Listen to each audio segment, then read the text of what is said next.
സുന്നി യുവന സംഘത്തിൻ്റെ നേതാക്കളെ, വിശിഷ്ട അതിഥികളെ, ഈ സമ്മേളനത്തിൽ പ്രതിനിധികളായി എത്തിയിട്ടുള്ള സഹോദരന്മാരെ, സുഹൃത്തുക്കളെ, ഞാൻ ഒരു ക്ഷമാപണത്തോടുകൂടിയാണ് നിങ്ങളുടെ മുമ്പിൽ നിൽക്കുന്നത്. എന്നെ ക്ഷണിച്ചതും വരാമെന്ന് ഏറ്റതും മാർച്ച് 1-ാം തീയതി ഞായറാഴ്ച 5 മണിക്ക് നടക്കുന്ന സമാപന സമ്മേളനത്തിലായിരുന്നു.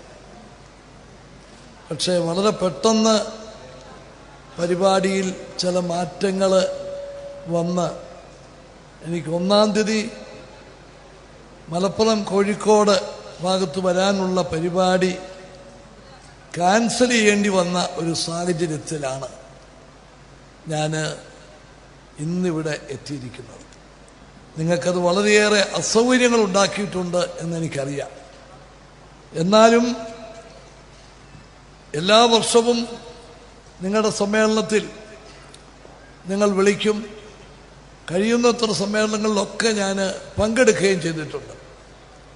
അപ്പോൾ ഈ പ്രാവശ്യം എന്നെ ക്ഷണിക്കുകയും ഞാൻ വരാമെന്ന് സമ്മതിക്കുകയും ചെയ്തതിന് ശേഷം വരാതിരിക്കുന്ന ഒരു സാഹചര്യം, അത് എനിക്ക് ബുദ്ധിമുട്ടുണ്ടാക്കുന്നത് കൊണ്ടാണ് നിങ്ങളുടെ സമ്മേളനത്തിൽ ഏതെങ്കിലും വിധത്തിൽ ഭാഗവാക്കാകണം എന്നുള്ള ആഗ്രഹത്തോടു കൂടി ഇന്ന് ഇവിടെ എത്തിയത്. നിങ്ങൾക്കതുകൊണ്ടുണ്ടായ ബുദ്ധിമുട്ടുകൾ എനിക്കറിയാം. എന്നാലും എന്നെ സംബന്ധിച്ചിടത്തോളം ഈ നിങ്ങളുടെ ഈ സമ്മേളനം 60-ാം സമ്മേളനത്തിൻ്റെ ആ സമ്മേളനത്തിൽ പങ്കാളിയാകാൻ സാധിച്ചു എന്നുള്ള ചാരിതാർത്ഥ്യത്തോടു കൂടിയാണ് ഞാനിവിടെ നിൽക്കുന്നത്.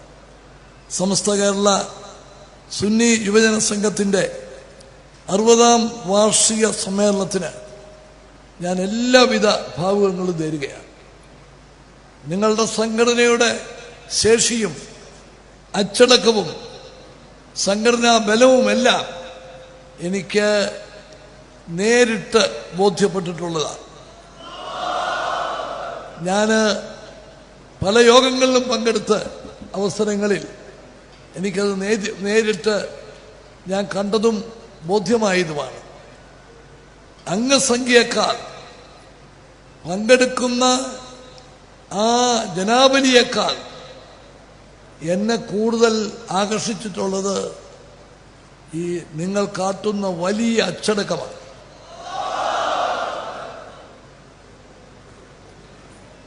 ഇത്രയധികം ആളുകൾ കൂടിയിട്ടും കൂടിക്കൊണ്ടിരിക്കുമ്പോഴും അവിടെ തികഞ്ഞ അച്ചടക്ക ബോധത്തോടു കൂടിയിട്ടുള്ള ആ പ്രവർത്തന ശൈലി, അത് ഒരു മാതൃകയാണ്.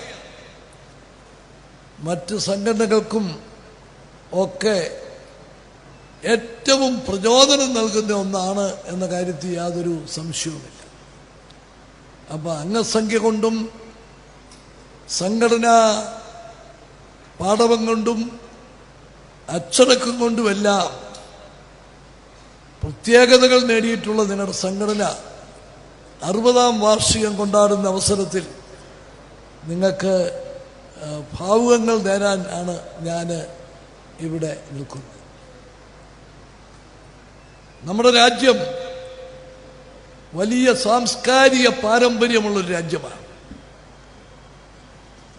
നമ്മുടെ രാജ്യത്തിൻ്റെ ആ പാരമ്പര്യം അത് സഹിഷ്ണുതയുടെയും വിശാല മനോഭാവത്തിൻ്റെയുമാണ്. അത് മതേതരത്വത്തിനും മതസൗഹാർദ്ദത്തിനും എല്ലാവരുടെയും പ്രശംസ പിടിച്ചു പറ്റിയിട്ടുള്ള രാജ്യമാണ്. നമ്മുടെ രാജ്യത്തിൻ്റെ മുഖമുദ്ര മതേതരത്വമാണ്. നമ്മുടെ ശക്തി സമുദായ സൗഹാർദ്ദത്തിൽ അധിഷ്ഠിതമായിട്ടുള്ള സാമൂഹ്യ വ്യവസ്ഥിതിയാണ്.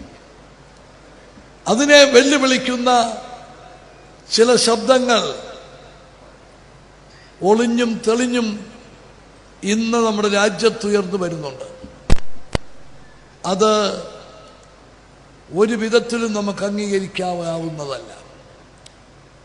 അവിടെ നമുക്ക് ഏറ്റവും അധികം ശക്തി പകരുന്നത് ഇതുപോലുള്ള തെറ്റായ പ്രവണതകളെ എല്ലാ വിഭാഗക്കാരും ഒന്നിച്ചു നിന്നാണ് എതിർക്കുന്നത്. വിഭാഗീയതയ്ക്കെതിരെ നമ്മുടെ രാജ്യത്തുയരുന്ന ശബ്ദം വിഭാഗീയതയുടേതല്ല, വിഭാഗീയതയ്ക്ക് അതീതമായി നമ്മുടെ രാജ്യത്തെ എല്ലാ വിഭാഗം ആളുകളും ചേർന്നാണ് അതിനെ ചെറുക്കുന്നത്. അതാണ് നമ്മുടെ രാജ്യത്തിൻ്റെ മതസൗഹാർദ്ദത്തിൻ്റെ ഏറ്റവും വലിയ ശക്തി. മതേതരത്വത്തിൻ്റെ പ്രതീകം അതാണ്.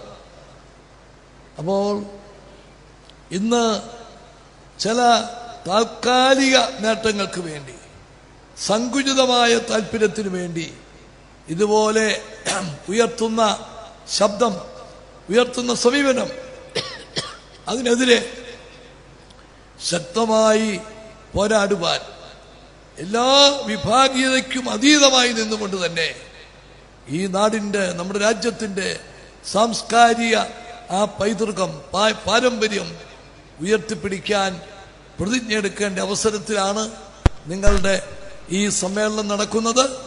നിശ്ചയമായും എല്ലാവരും യോജിക്കുന്ന ഈ ഒരാശയം നമ്മുടെ രാജ്യത്തിന് ഏറ്റവും അധികം ശക്തി പകരുന്ന ഈ ആശയം ഉയർത്തിപ്പിടിക്കാൻ ഒറ്റക്കെട്ടായി മുമ്പോട്ട് നീങ്ങാം എന്ന് പറഞ്ഞുകൊണ്ട് ഒരിക്കൽ കൂടി നിങ്ങൾക്ക് എല്ലാവിധ വിജയങ്ങളും നേർന്നുകൊണ്ട് ഞാൻ എൻ്റെ വാക്കുകൾ അവസാനിപ്പിക്കുന്നു. നമസ്കാരം. ജയ് ഹിന്ദ്.